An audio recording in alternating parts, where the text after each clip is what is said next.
Hello everyone, আশা করছি আপনারা সবাই ভালো আছেন আর আমরা অনেক অনেক ভালো আছি। আমি কোনো ডক্টর নই। অ্যাজ আ মাদার হিসাবে আমি আমার বেবির সাথে যা কিছু অ্যাক্টিভিটি করে থাকি তাই শেয়ার করব। এটা আমার প্রথম বেবি, তাই আমি আমার বেবিকে সবসময় বেস্টটাই দেওয়ার চেষ্টা করি।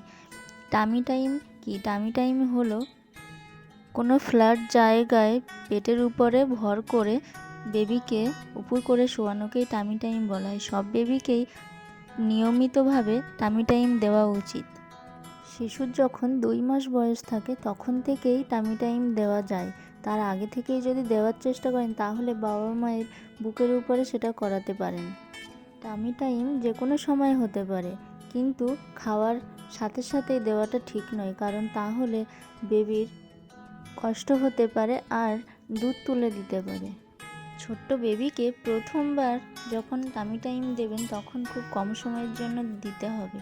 যত বয়স বাড়বে তখন টামি টাইমের সময়ও তখন বাড়াতে হবে।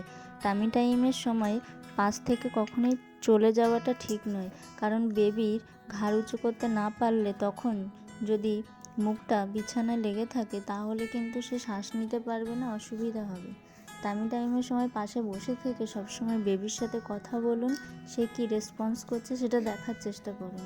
নিয়মিতভাবে টামি টাইম দিলে বেবির ঘাড় শক্ত হয়ে যায়, নিজে থেকে ঘাড় উঁচু করে সব কিছু দেখার চেষ্টা করে।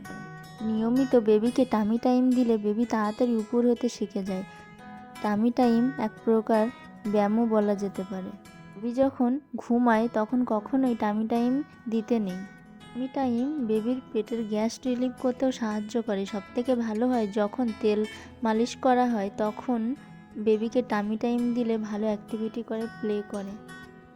আমি আমার বেবিকে নিয়মিত টামি টাইম দিয়ে থাকি আর তখন আমার বেবি খুব মজা করে আর আমি আমার বেবির সাথে খুব প্লে করি, তখন অনেক গল্প করি আর আমার বেবিও আমার সাথে অনেক মজা করে।